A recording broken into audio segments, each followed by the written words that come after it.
24 hours since I got the truck. It's cleaned out a whole bunch inside here. Not perfect, but as my mom would have said, did you hit the high spots with a bar of soap? That's kind of what I did, the automotive equivalent. That's my favorite part. Look at that oil pressure. Battery charging nicely. Stereo works the way it's supposed to, including the CD player and cassette player. Gonna have to ask your grandpa what that thing is. I'll take it out here and see how it goes through the gears. All right, we'll come to a stop out here and see how it feels going through these gears. Should be pretty straightforward.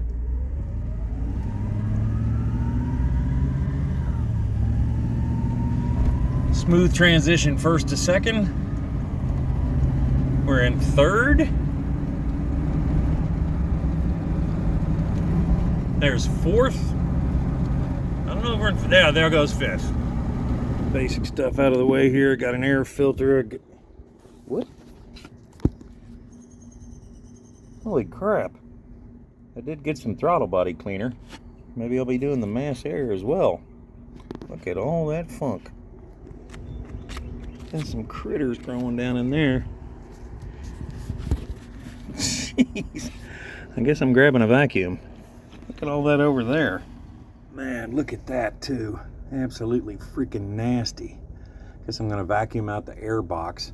Also, when you see insulation kind of sticking up off the firewall like that, that's typically brought on by a critter. It's crazy, but once you get all the organic refuse and snake skins and stuff out of it, it runs really well. Fired right up. I still gotta clean it back there, but it's an ongoing thing. What do I have out here still? Okay, I have the seafoam for the gas tank. That's going in now.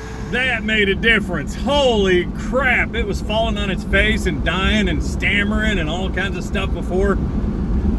That's gone. That is absolutely gone. I'll get on it up here on this straight stretch, and man, I don't know if you'll be able to tell or not. I mean, it's got quiet exhaust, but holy crap, does it feel better. That woke it up. That changed everything. It's a totally different truck now. Totally different truck.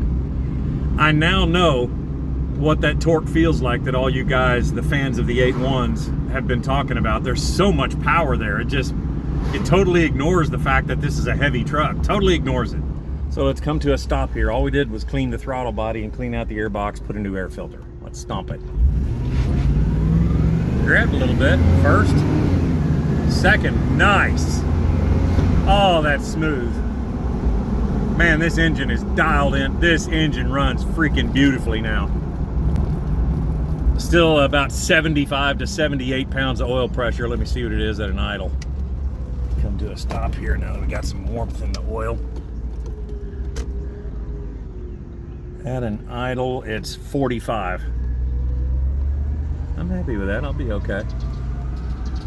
Dude, love this truck. You know, that right there is why you take it out on a test drive. You see the heater hose? See where the fitting is? It just blew that off on the test drive just around the block. Hose is still down over there, but that's why I'm replacing hoses and belts. Can't happen out on the road. Yeah, see, this is one of those things that makes no sense.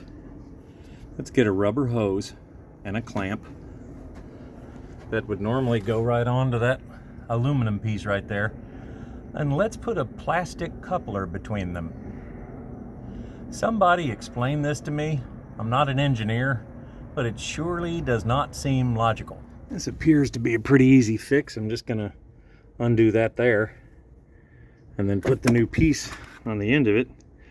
I know I went for the cheap option. This is like 12 bucks, but I'm replacing both lines with pre-terminated ends on them together at a later date. This is just to get the thing going down the road, and I didn't want to go in and just replace the hose when I could get an entire kit that's made just for this truck. Man, that was quick. Not even a minute has passed. Snap this back on there. Be careful not to break the other one because it's fragile too, until I of course put the new one on there. That's the part I got, by the way. Where's the number? It's 800-409. They have an 800-409 with an HP at the end of it, like high performance, and it's made of metal.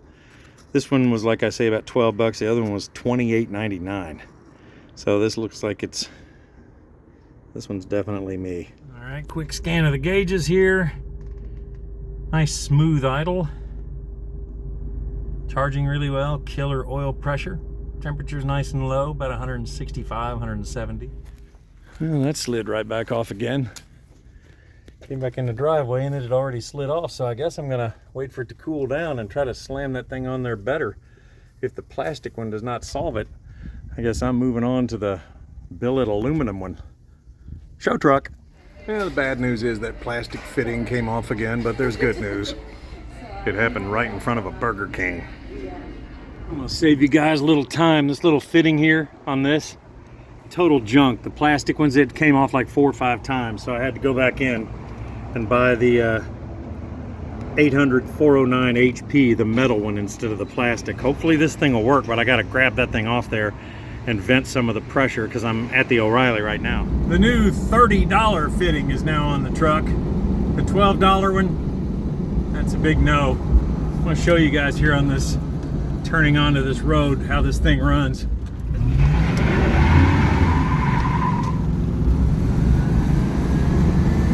That's good stuff.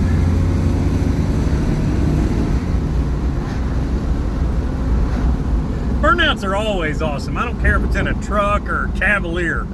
Always awesome. Still have some lights on the dash, the ABS and the brake, which on different cars that means different stuff. It's everything from a module to a wheel speed sensor for the ABS. So I'm gonna do a little Googling when I get home and see if that can get figured out. That'll be our next thing we try to fix.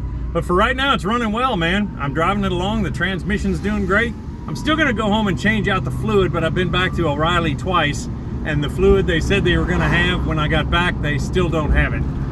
So I'm supposed to be there again after 4:30. That'll be the 3rd trip. It's an imperfect world. I'm not yelling at those guys. I'm just saying things go wrong sometimes. And it's not even really wrong, it's just moving slowly. Would you look at that big honking setup? Complete with oil on the cooler lines like all the LS engines do too. Little knock sensor up there, oil filter. And what we'll be messing with a little bit later on, the Allison 1000 has an external transmission fluid filter. Makes it much easier. Also, see that bolt over there? Yeah, you don't have to take the damn pan off. We're gonna take that off right now. I always try to take this out when it's hot. Sometimes I regret it, sometimes I'm okay. Looks like it's gonna hit that cross pipe there. I don't know though. Ooh, it's gonna be hot. Come on, baby. There we go. It's kind of a tradition for me to spill some oil on the driveway. That's just how we roll around here.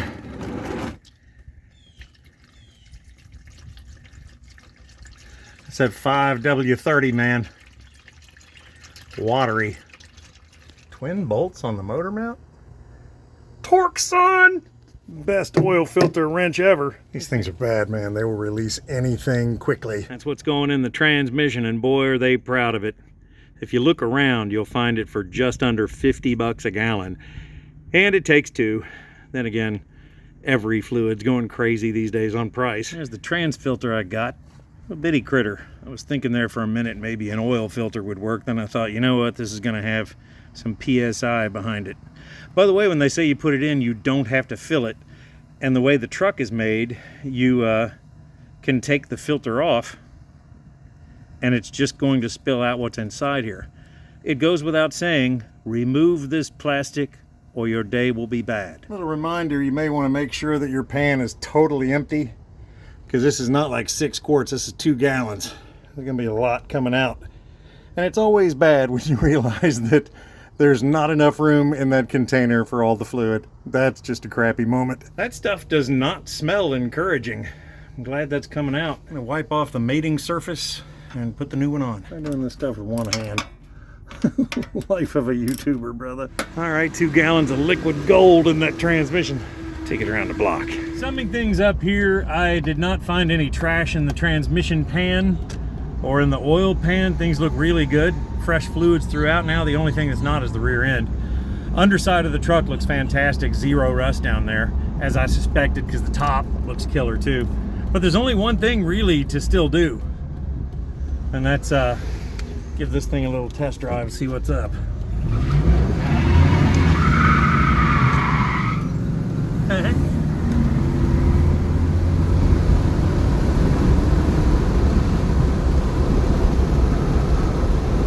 going 196 miles an hour. Wait, that's kilometer. Kilometer!